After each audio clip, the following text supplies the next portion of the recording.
नमस्कार, डिजाइना विशेष में आपका स्वागत है। मैं हूं डॉक्टर प्रतीक श्रीवास्तव और एक बार फिर से कोरोना का कहर शुरू हो चुका है।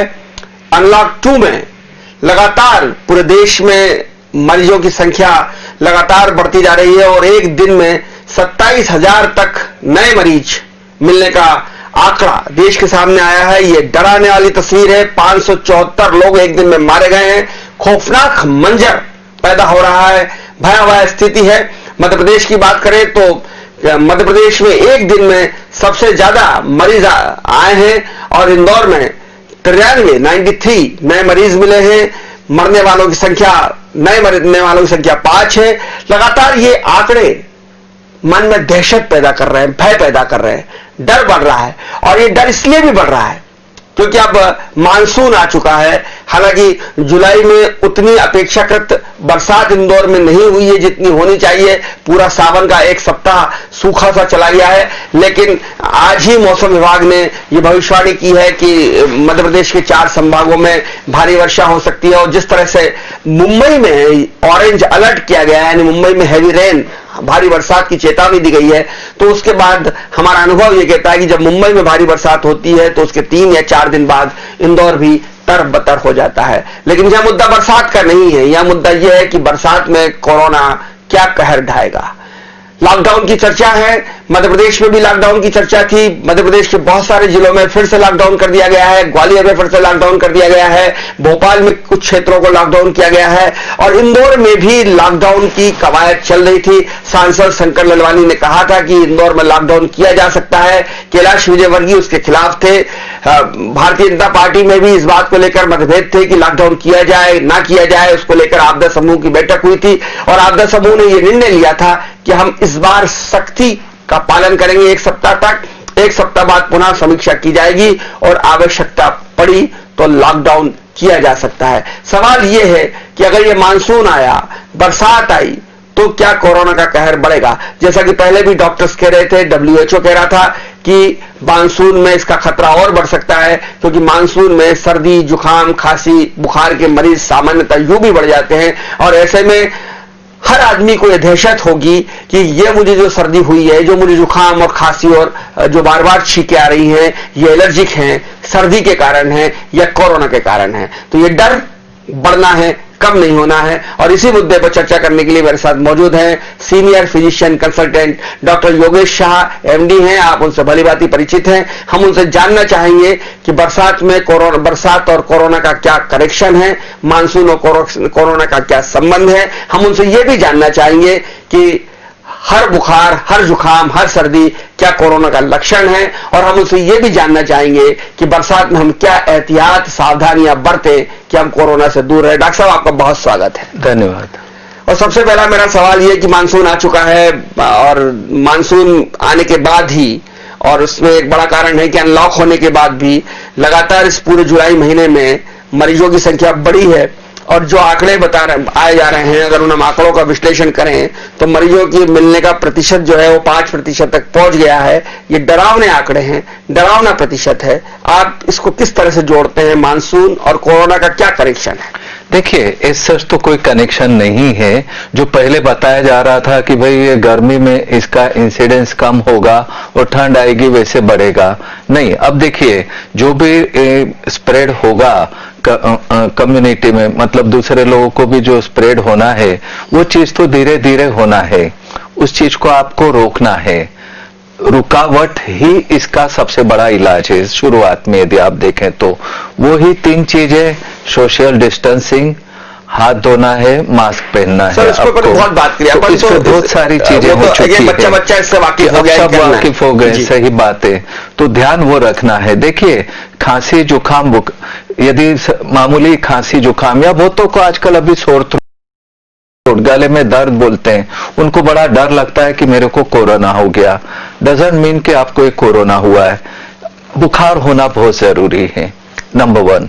यदि बुखार नहीं है तो कोरोना का कोई स्कोप नहीं है, नंबर 1। सर, ये बरसात में जब बरसात आएगी, नमी होगी और सामान्य एक ह्यूमन बीइंग की तरह, मैं कोई मेडिकल का विद्यार्थी नहीं हूं, चिकित्सक नहीं हूं, हम ये समझते हैं कि नमी में वायरस ज्यादा सर्वाइव करता है।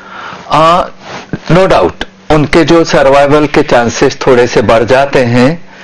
परंतु मैंने फिर भी बताया कि कोरोना से ऐसा डरने की कोई जरूरत नहीं है। कोरोना से आप बिल्कुल भी ना डरे। पहले भी हम लोग यही चीज बार बार बता रहे थे लोगों को कि जो लोगों में एक साइकोलॉजिकल फियर है वो निकलना चाहिए।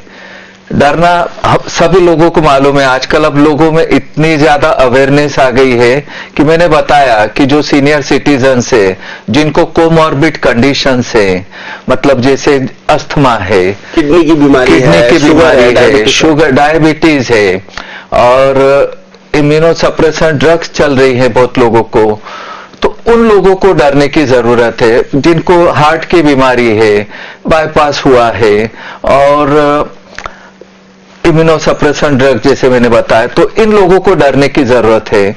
तो इन लोगों को अभी जितना हो सके अपने आप को प्रोटेक्ट करके रखें। वो जहां जरूरत हो तो ही घर से बाहर निकले, अदरवाइज अवॉइड करें। दूसरी चीज, ये जो अभी मतलब लोग बाग जो झुंड में बैठ रहे हैं, पार्टीज कर रहे हैं, मिल रहे हैं, ये चीज अवॉइड करना चाहिए। पिकनिक मनाने इंदौर के लोग बहुत जा रहे हैं, चोरल और खंडवा रोड पर बहुत भीड़ लगी शनिवार इतवार को। वो लोग इतने दिनों से साइकोलॉजिकल सुसाइडल है, दिस इज सुसाइडल। बिल्कुल बिल्कुल।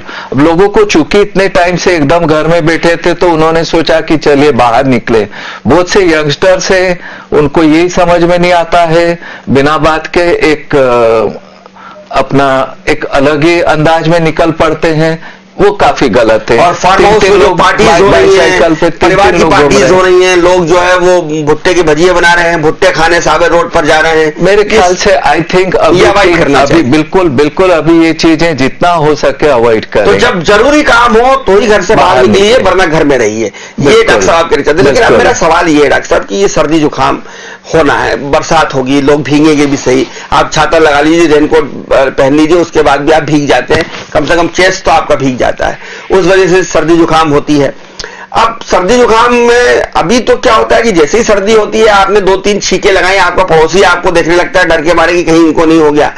बहुत जल्दी कई बार हम हाथ नहीं लगा पाते, कई बार हम रुमाल नहीं लगा पाते, हमारे जो वो आउटलेट्स हैं वो बाहर जाते हैं, ड्रॉपलेट्स बाहर जाते हैं और खांसी भी आने लगती है। और कई बार सर्दी जुकाम में सर थ्रोट इन्फेक्शन की वजह से बुखार भी आ जाता है। आपने कहा कि बुखार हो तो चिंता करना चाहिए, थ्रोट इन्फेक्शन की वजह से बुखार भी आ जाता है, 101 100 के करीब टेम्परेचर रहता है। ऐसी स्थिति में हम इसे क्या कोरोना माने या हम इसको क्या करें?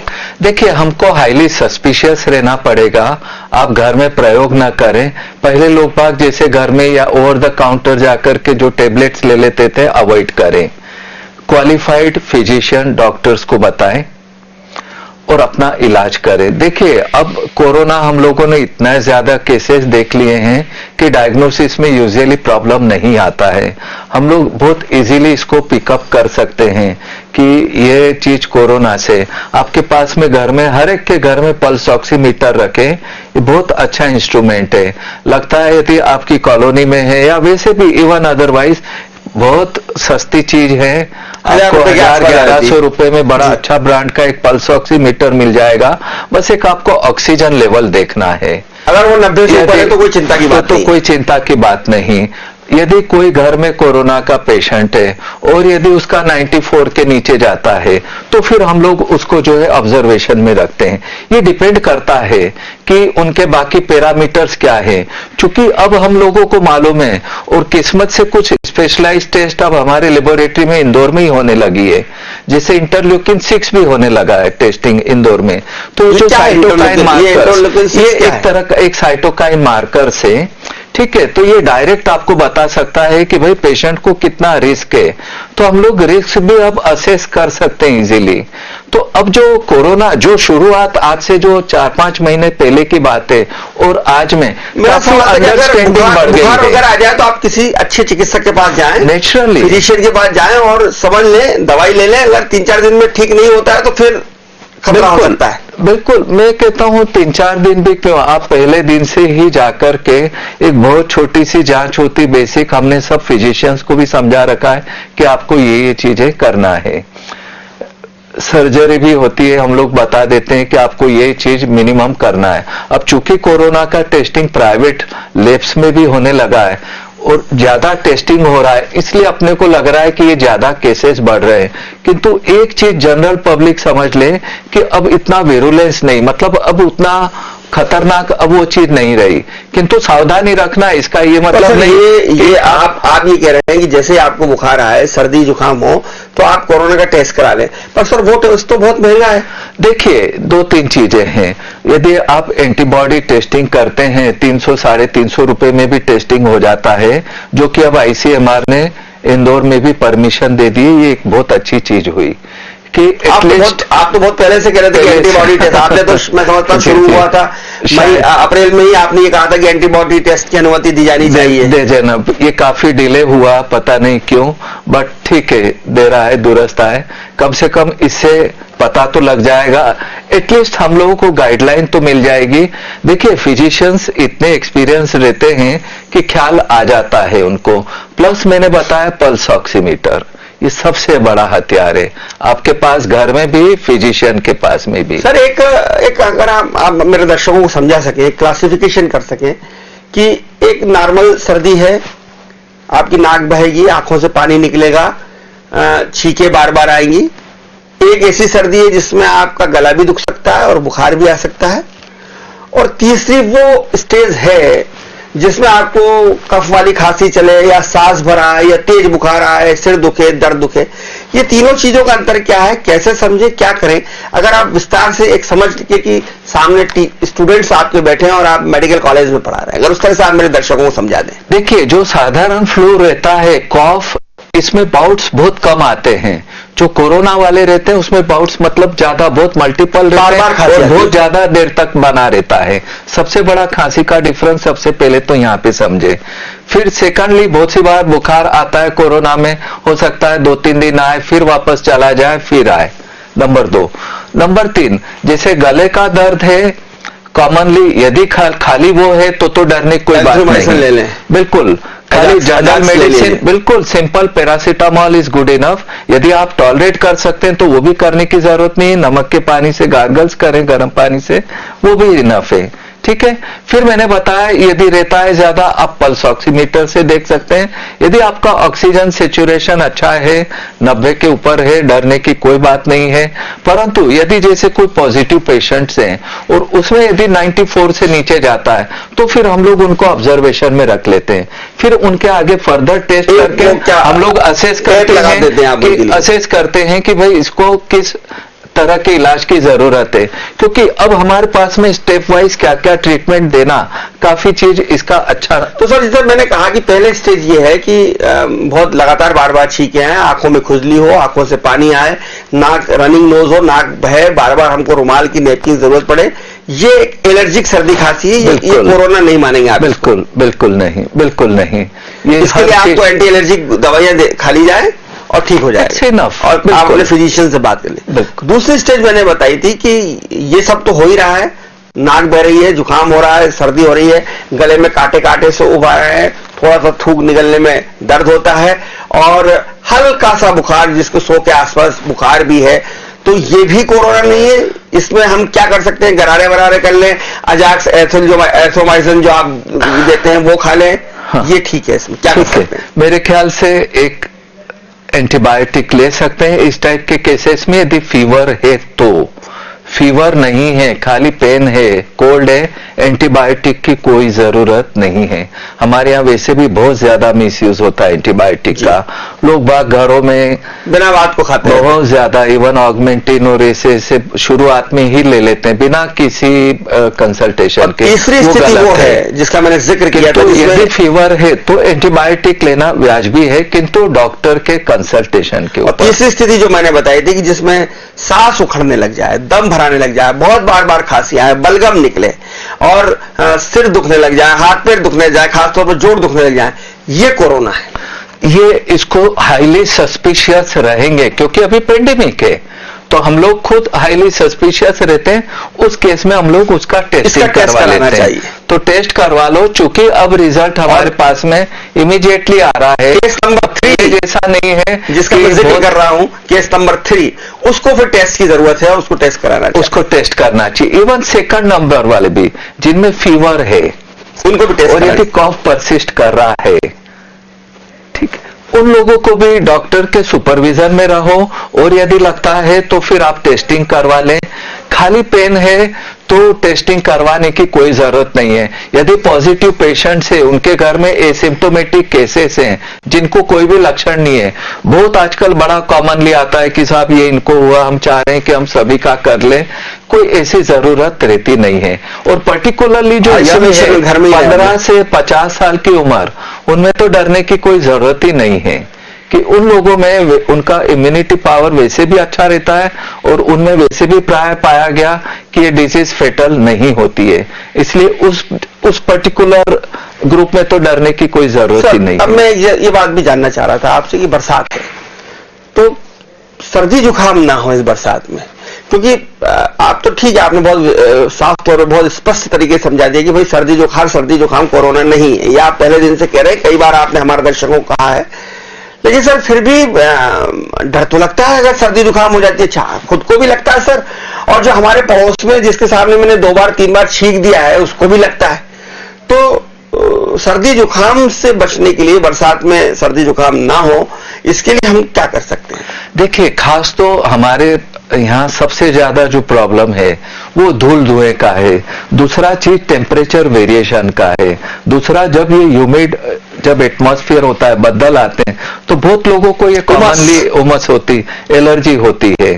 तीसरी चीज, जैसे मैंने बताया, कहीं पे रंग हो रहा है काम, या आपका ये सीमेंट का वर्क चल रहा है, सिविल वर्क चल रहा है, मकान बन रहा है, उस वक्त भी ये एलर्जीज बहुत बढ़ जाती है।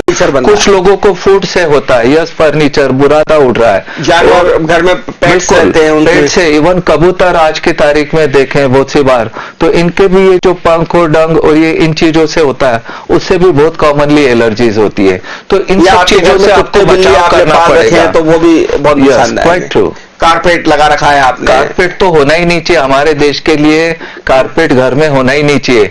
यदि कारपेट है, एसी है, तो जो कण निकल रहे हैं वो सीधे आपके, क्योंकि वो नेकेड आई से नहीं दिखेगा। और मौसम परिवर्तन जो होता है, वेदर वो सबसे ज्यादा हमारे यहाँ यही प्रॉब्लम है कि सुबह 35 डिग्री रहेगा, शाम को पता पड़ा 15-20 डिग्री हो गया। तो ये जो वेरिएशन होता है वो भी इसको प्रमोट करता है। इस दौरान जो पराग कण उड़ते हैं, गाजर घास बहुत बढ़ गई है, गाजर घास लगातार बढ़ती जा रही है, और पेड़ पौधों में फूल ये भी पोलन से भी बहुत कॉमनली रहता है। और फूड में जैसे देखें तो अंडा है, मीट है, चिकन है, बैंगन है, इन चीजों से बहुत कॉमनली होता है। फ्रूट में मैंने प्राय देखा कि जामफल, सीताफल, केला, अंगूर, ये 4 फ्रूट मैंने देखे, ये मेरा एक जस्ट पर्सनल एक्सपीरियंस बता रहा हूं, बहुत कॉमनली होता है। कुछ लोगों को फ्रिज का पानी पीने की ठंडा बहुत आदत रहती है, क्योंकि हमारे यहाँ का बाहर का टेम्परेचर और ये बहुत डिफरेंस रहता है, अवॉइड करना चाहिए इस तरह से। तो या अलग से कोई सावधानी रखने की, कोरोना से बचने की? देखिए, वही मैंने बताया, यदि आप एक्सरसाइज कर रहे हैं, यदि आप अच्छा खाना रख रहे हैं, आपकी इम्यूनिटी अच्छी है, तो वैसे ही इन चीजों से बचाव हो जाएगा।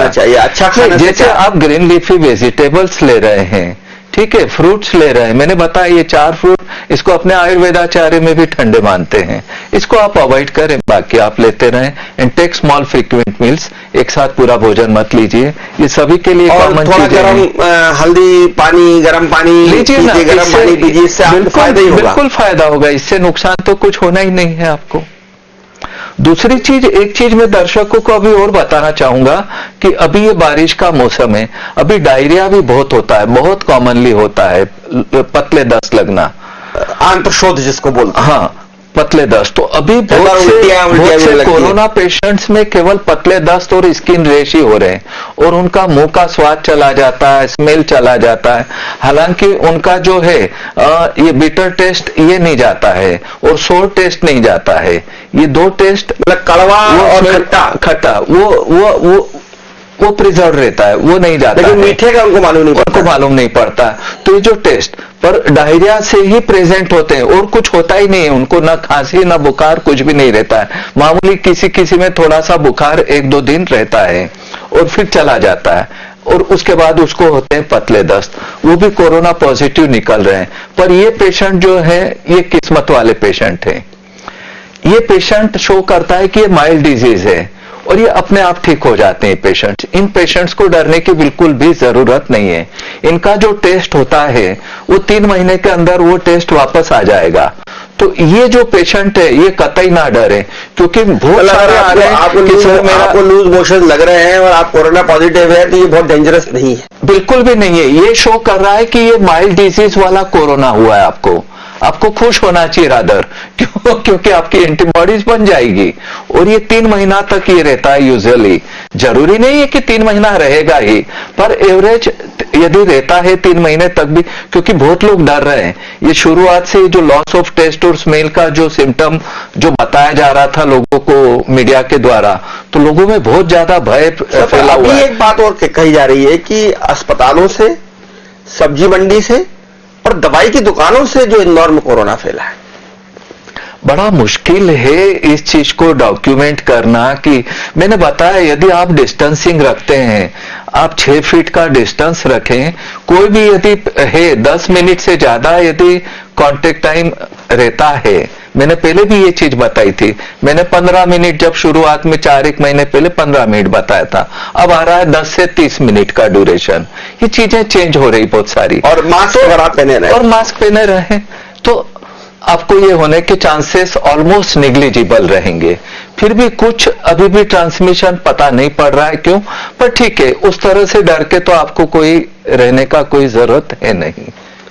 सर इसके अलावा ये चूंकि आप शहर के बहुत ही सीनियर फिजिशियन हैं, लॉकडाउन का फैसला तो प्रशासन लेगा, लेकिन जो अनलॉक के बाद हमारे यहाँ मरीज एक बार फिर से बढ़ने लगे। एक बार हमने इंदौर को कंट्रोल कर लिया था और मैं सैल्यूट करता हूं जिला प्रशासन को कि उसने जनता की भागीदारी के साथ मिलकर, जनता के सहयोग से हमने अपनी स्थिति को बहुत अच्छा कर लिया था।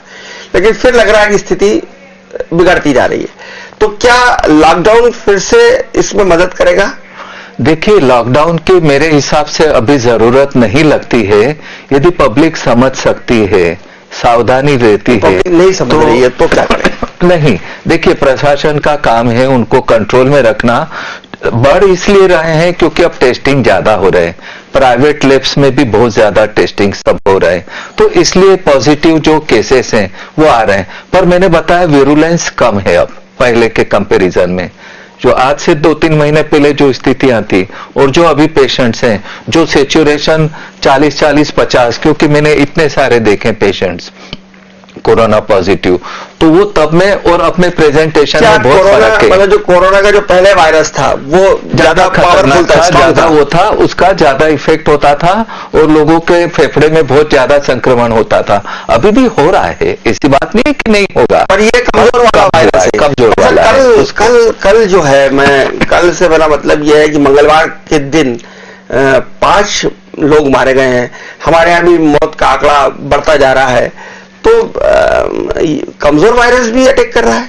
नहीं, देखिए मैंने बताया ना, ये जो डेथ्स हो रही हैं ज्यादा जिनमें कोमॉर्बिड कंडीशन से, उन्हीं में ज्यादा हो रही है, बाकी में नहीं हो रही है। नंबर 1 ये चीज आप बिल्कुल ध्यान रखें, इसमें कोई वो बात नहीं। दूसरी चीज जो ट्रीटमेंट का है, पहले में और अभी में बहुत अंडरस्टैंडिंग बहुत बड़ी है, और हमारे पास में दूसरी एंटीवायरल ड्रग्स भी अच्छी आ गई हैं, रेमडेसिविर भी आ गई है। जी हाँ, जैसे ओरल मेडिकेशन भी आ गया है। तो पहले हम लोग जो टेमीफ्लू देते थे उसकी जगह एक और नया इंजेक्शन जो है वो कर दिया गया है कि वो लगाया जाए। नहीं, देखिए नया इंजेक्शन कुछ भी नहीं है, ये चीजें बहुत पुरानी है, काफी सालों से 2013 से हो बाजार में। वो सोराइसिस में पहले से काम में लेते थे उसको, ठीक है, जो इटरोजिमेब की बात कर रहे हैं आप, तो ऐसा नहीं है। हमको अनुभव है इन इंजेक्शंस को कैसे यूज करना।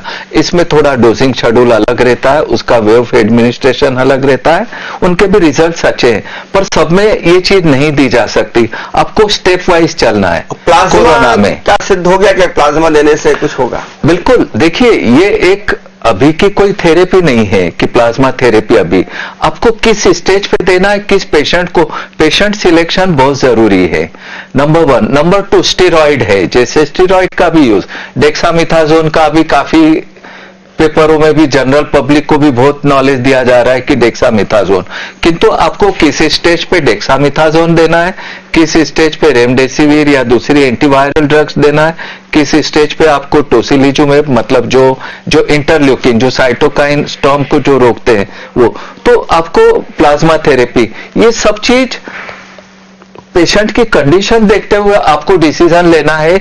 और आपको उस वक्त यदि आपने दे दिया प्रॉपर टाइम पे, पेशेंट बाहर आ जाते हैं। अभी हम लोगों ने मान लो कुछ जगह जैसे ग्राम नेगेटिव सेप्टिसीमिया, सेप्सिवेक नाम के इंजेक्शंस भी दिए, कुछ लोगों में बहुत अच्छे रिजल्ट्स मिले हैं।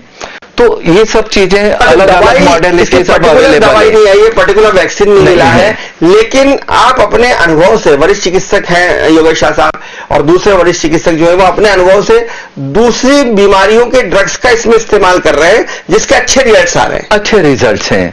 जो मुझे एक डॉक्टर साहब बता रहे थे कि फेफड़े में संक्रमण रोकने के लिए कुछ जो इंजेक्शंस हैं वो हम लोग यहाँ इस्तेमाल कर रहे हैं। देखिए वो ये जो खून पतला करने का, क्योंकि हो रहे हैं हाइपर कोएगुलेबल स्टेट हो रही, मतलब खून गाढ़ा हो रहा है और वो थक्का जम जाता है, उसका खून का थक्का जम जाता है और वो ऑर्गन मल्टी ऑर्गन फेलियर में चला जाता है पेशेंट।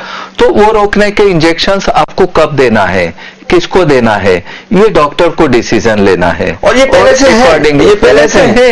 ये चीजें कुछ भी नहीं है, ऐसा नहीं है कि ये चीजें हैं। इसको कैसे यूज करना जुडिशियसली, यदि फिजिशियंस को वो चीज ख्याल आती है, पेशेंट्स को बाहर आप निकाल सकते हैं। ऐसी कोई बात नहीं है कि कोरोना हुआ तो मौत हो ही जाएगी, वो डरने की। आखिरी सवाल की बरसात से में कोरोना से डरने की बहुत जरूरत नहीं है, ऐसा आप कह रहे हैं? बिल्कुल सावधानी की जरूरत है, सबको मालूम है। और सावधानियां हम लगातार बताते रहे हैं।